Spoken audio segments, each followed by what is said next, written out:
let's get started. The personal and collective awakening process. Let's jump right into it.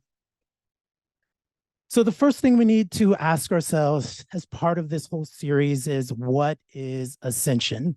The images here depict a woman practicing yoga, a man doing qigong or reiki, a woman studying, doing some studying of some type of knowledge, and also what appears to be some sort of ascension into the heavens, right? But what is ascension?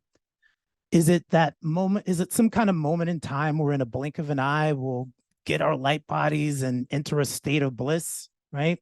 Most of us are probably familiar with the term, but there are all kinds of different opinions out there about what it actually is. So I hope to bring some clarity to this, okay? All right, so who or what is ascending? That's the next question. Is it consciousness? Well, then what is consciousness? Is it awareness, the observer spoken about in quantum physics? This brings us to the very first law we want to be able to discuss, the law of consciousness. Okay. If you're familiar with the kybalion and the hermetic laws, it starts out with this first principle of mind. And it states that all is mind, the universe is mental. This is essentially a clue into what consciousness actually is. It is the stuff that the entire universe is actually made of. To understand this fully, imagine within your own mind right now, and that it's its own kind of micro universe. And in that universe, you are God, essentially. If you take a moment to create any image you would like in your mind, do that right now, create an image in your mind, and you'll see that that image appears in your mind instantaneously, right? You are the creator within the universe of your own mind. You are all seeing, all knowing. Whatever's happening in your conscious mind right now, you're pretty much aware of it, right? At least the conscious mind.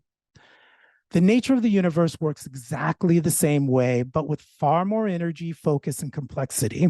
You exist within the mind of God, just as the image you created just a few moments ago exists within your mind. Now, when you take the time to think about that, that alone is pretty profound and something you could spend a good amount of time meditating and just contemplating, right?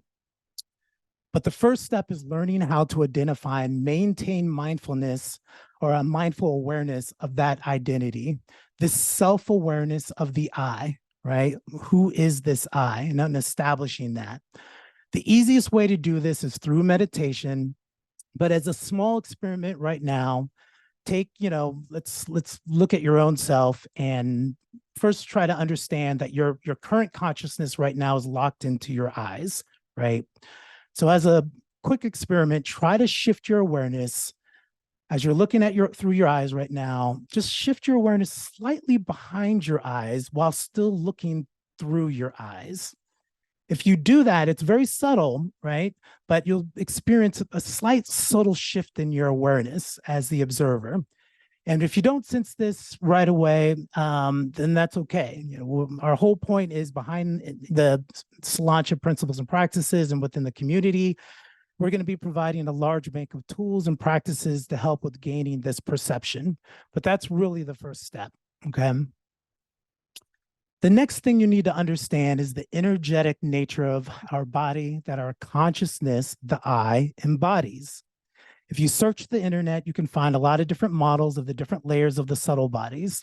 At SOLANCHA, we use the 3-body system, which is just intricate enough to guide you through the spiritual awakening process. This model will provide a framework and a map that, after identifying the I, you will then use to be able to navigate your consciousness up through the subtle layers of reality, eventually reaching self-realization, or what is more classically called, the first stage of enlightenment, okay? The physical body interacts and measures the world through the 5 senses. The emotional body, or astral body, as it's also known, is directly connected to your subconscious, and it interacts with the world through the sensation and through sensation and emotional projections and reactions. The mental body, which is connected to your spirit, contains your conscious awareness. This is your first kind of eye that you should be able to grasp, okay? Above the mental body is Akasha, or the Akashic plane. This is an infinite field of energy that contains the potential and blueprint of everything that exists or will exist within the material world. Everything you know materially springs from this here, okay? Above Kasha is where your higher consciousness resides within the pure light realms. Within the SOLANCHA community, you're going to learn how to develop your subtle senses so that you can shift your consciousness from the body into the astral, up into the mental, and eventually into penetrating the Akasha and reaching your higher self. That's what's happening. This is essentially what ascension and enlightenment is. You're ascending your consciousness, the I, back into your higher consciousness, which exists in pure light. That's why they call it enlightenment. Okay. We currently exist right now in the material world. We exist in the realms of what's fractured or diffused light, right? There's a kind of secret even behind that, which is why we are called even humans, right? It's a spectrum of light, the hue of light. You know, we are fractured light, you know, man in fractured light. So the hue man, that's exactly what that really means, like esoterically. Now, there's a few different types of ascension. The first one I just described. The second one is much more difficult and requires you to really take on an entire well, it really requires you to take your consciousness into the light realm, but with your entire body. This requires the cultivation of an extreme amount of energy within the body. So when this happens, you might hear this happening in like with some monks in Tibet and that sort of thing, where they actually transfigure the entire physicality of their body into light, and they can pull that up all the way into the spiritual realms. This is, you know, far less common. It's much harder to be able to do, but that does happen. And as we get into the collective, you know, awakening process, that's something that happens over a period of time where the entire planet, you know, over millions of years raises its frequency and shifts. But, you know, for what we're talking about today, the first thing is what we should be focusing on, our personal ascension, and doing it through our consciousness. Okay. All right. So all of the known universe works on a kind of scale of vibration. And as the Kybalion stated, nothing rests, everything moves, everything vibrates. These characteristics describe the back and forth motion of particles and atoms that form all of matter, the physical and the metaphysical. We often hear that we need to raise our vibration or frequency, right? And of course, this can be measured with, you know, just the type of emotions we feel. We know that certain emotions have a higher frequency and other emotions have a lower frequency, right? And of course, that is very important. But we also need to develop our subtle senses so that we can actually sense the different vibrations, allowing us to more easily interact with the different spiritual planes, enabling us to ascend from the lower frequency to the higher frequency. Okay, so this is really important as part of your awakening process.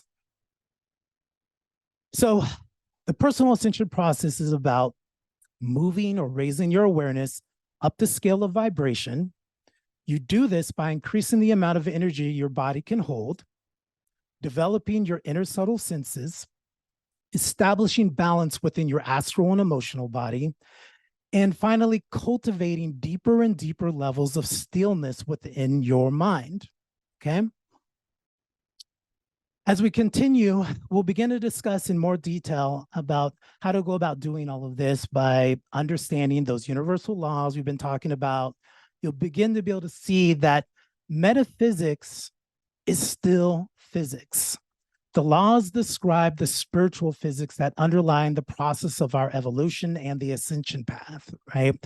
You then are able to engineer your own salvation. So understanding all of these laws are really important. And as you understand them, this will help your discernment as you hear other spiritual information, throughout the spiritual community. Because if it doesn't make metaphysical sense, it doesn't apply to the laws, you know that, hey, maybe this isn't something that is true, or maybe I need to put that in another bucket and just think about that later.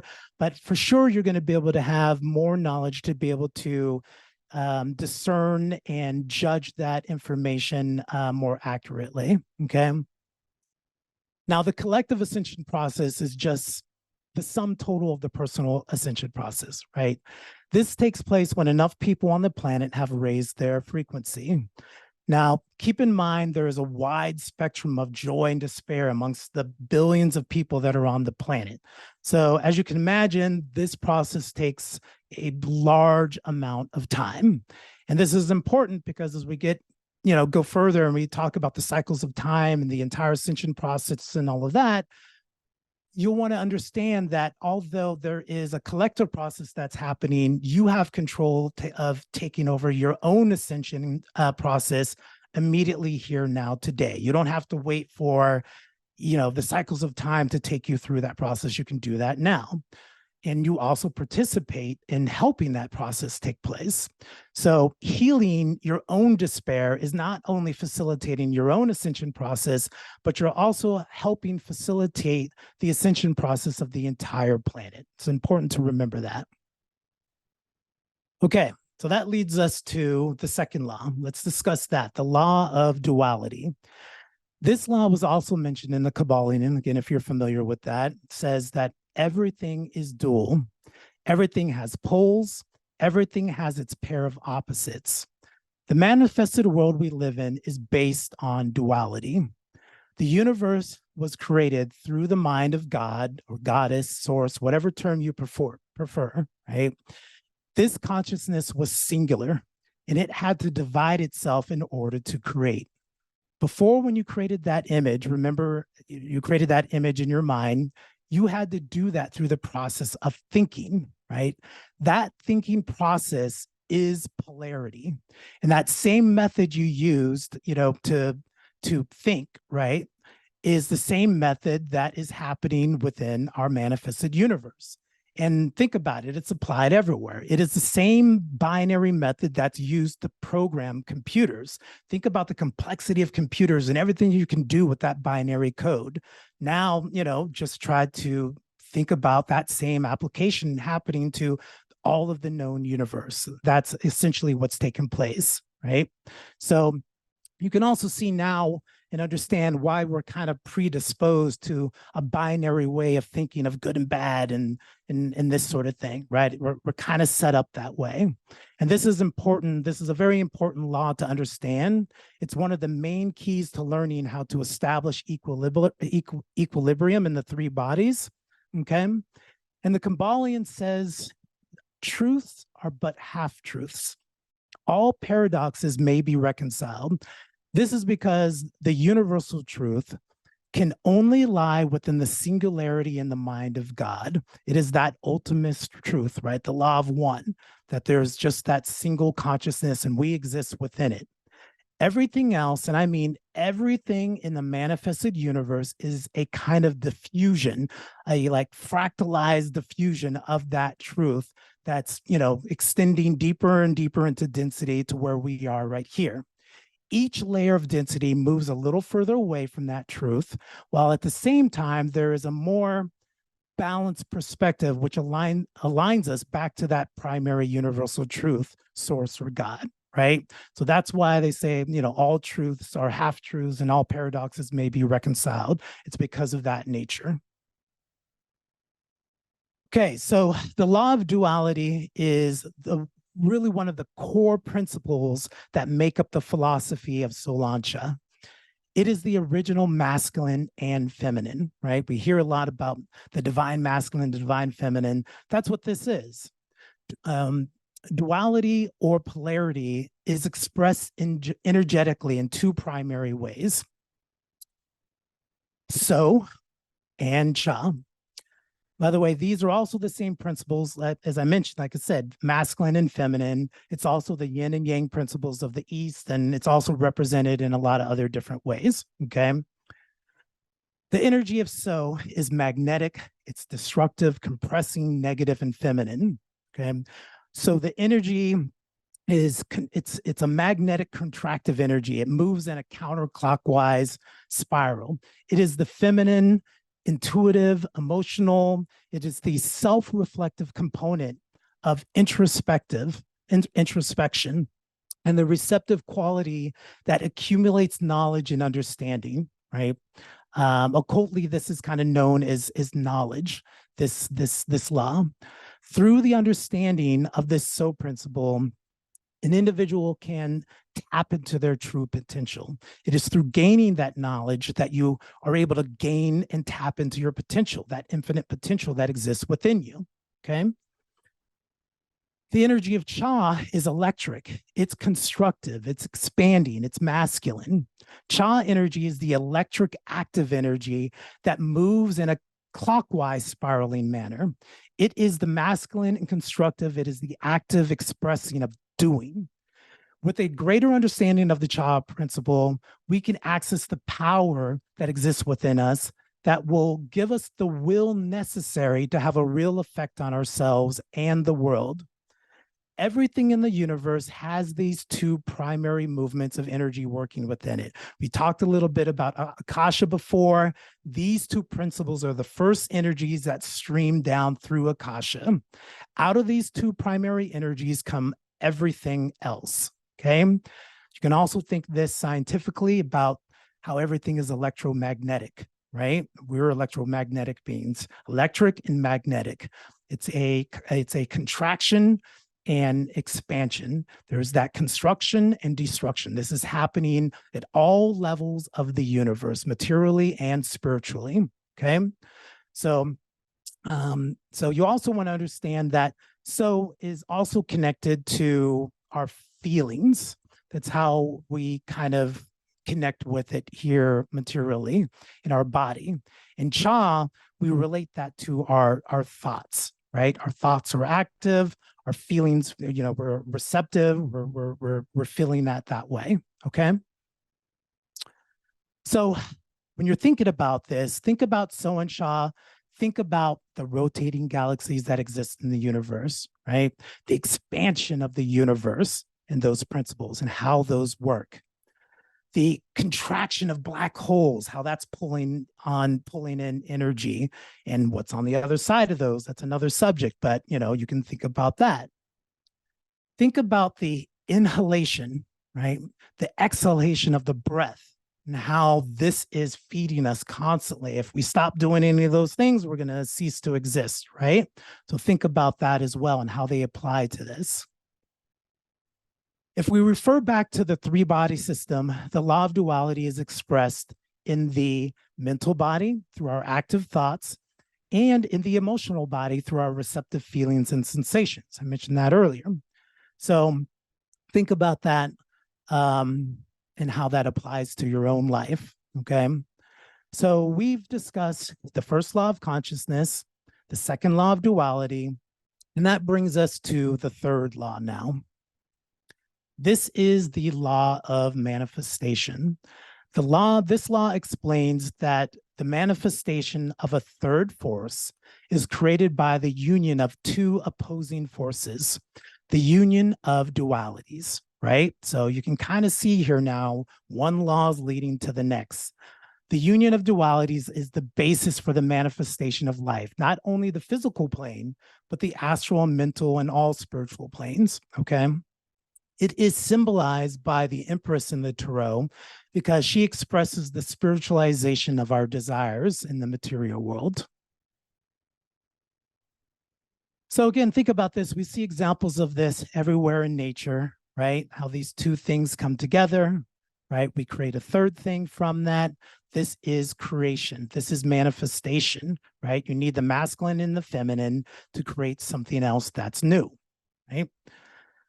We already talked about the expression of So and Cha as it relates to the second law. The law of manifestation, as it's related to Lan, is what we need to consider now in this third law, right? Our thoughts and feelings lead to the actions that result in manifestation. Now, you can see here the characteristics of law are a little bit different. They represent balance, harmony, symmetry, and beauty, okay? As the law of manifestation explains, whenever you have two opposing forces unite, a third force is manifested or created. However, this doesn't mean what's being created is at all in balance by any means, okay? If you have too much so, or you have too much cha, the result will be imbalance, which in turn moves you out of alignment with your higher self. It creates a kind of distortion in one or all of your three bodies, creating blockages and shadows of light, okay? The key to aligning with your higher self is through the understanding of those two opposing forces and finding the balance between them, which establishes Lan, okay? So Lan is when you are manifesting and creating, but you're doing it in a balanced way, right? You're harmonizing your actions, your thoughts, your feelings are done in a balanced way. All suffering and despair is rooted in this principle, in the balance or imbalance of your actions, your thoughts, your feelings, your behaviors. Let's say I'm trying to manifest a particular goal, and I may have enough masculine quantitative power to make it happen, but the result of what gets manifested isn't exactly what I wanted, or it's lacking, right, in beauty. And it's not really divine, because the feminine qualitative side of it is weak. You see a lot of that happening today now, right? With people who are constantly trying to make things, and maybe they're doing things and they've got goals for the wrong reason. They want to make money, so they have a lot of energy and power to make things happen, but what they create for the world is simply ugly, right? Or the opposite. I have a beautiful divine vision that I want to build a manifest into the world, but I lack the masculine quantitative energy and power to make it a reality. It just ends up being some idea that's in my head, but it's not something that really ever is able to manifest in a big way, right? Each of those are examples of an imbalance, and the solution is following that middle point, the balance, to be able to create in a harmonized way. Okay, so continuing on, this leads us to the next set of laws and principles we really need to be able to understand.